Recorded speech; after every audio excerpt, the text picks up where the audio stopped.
Olha só, uma proposta em análise na Câmara dos Deputados quer que emissoras de rádio e TV sejam obrigadas a divulgarem a agenda semanal de votações.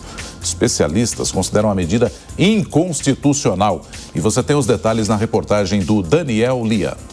O projeto de lei que quer obrigar emissoras de rádio e TV a divulgarem a agenda semanal de votações da Câmara não atende os interesses do público. Esta é a avaliação do consultor jurídico da AESP, Associação das Emissoras de Rádio e Televisão do Estado de São Paulo, Walter Seneviva.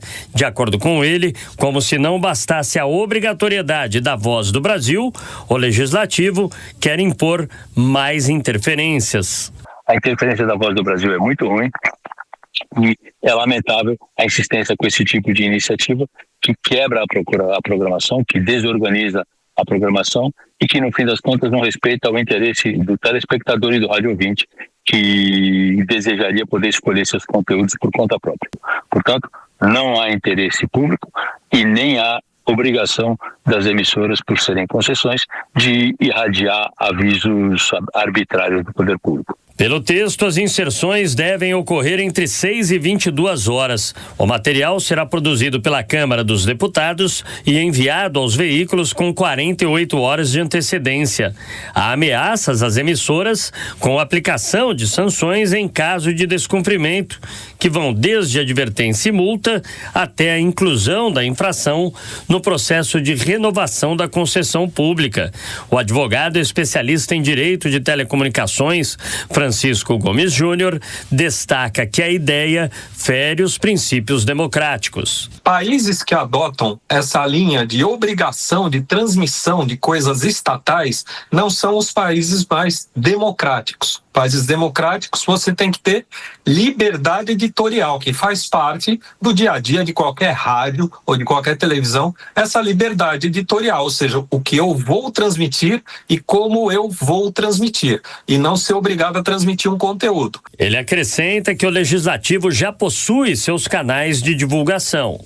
Você não pode dizer que o Poder Legislativo não tem como divulgar as suas atividades. As atividades são divulgadas, eles têm 2 TVs próprias, eles têm TV Senado, eles têm TV Câmara, eles têm o portal do Senado e da Câmara, tem site, eles têm redes sociais, eles têm muitas formas de divulgar todas as atividades deles. Francisco Gomes Júnior lembra que ser uma concessão pública não significa que tenha que ser obrigada a sofrer ingerência do Estado. Quando você fala que um serviço é uma concessão pública, não significa que ela é obrigada a trabalhar ou a divulgar os objetivos do Estado. Não, ela opera sobre a iniciativa privada e deve cumprir as metas e os objetivos estipulados, nesse caso, pela União, que é a dona da concessão.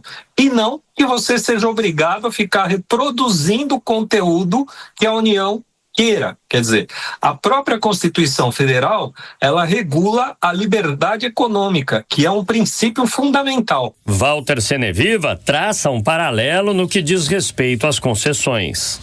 As concessionárias de rodovias federais cobram pedágio de todo mundo. As concessionárias de transporte aéreo cobram passagem aérea. Também é uma maneira de transporte rodoviário. A ideia de que as emissoras de rádio e televisão têm uma dívida com o poder público é uma falácia. Isso não é verdade. E o fato de ser uma concessão não implica que o público ouvinte seja obrigado a escolher as coisas que o Legislativo escolheu. A proposta será analisada pelas comissões de Comunicação e Constituição e Justiça no Congresso. Para virar lei, precisa ser aprovada em plenário, tanto na Câmara como no Senado. A expectativa é que os parlamentares se sensibilizem e a matéria não avance. Normalmente, esse tipo de iniciativa não prospera, esse tipo de iniciativa não prevalece. Então, nós acreditamos que o Congresso Nacional, composto por parlamentares que nós elegemos, vão ter o bom senso de saber que esse tipo de iniciativa, além de inconstitucional, é contraproducente.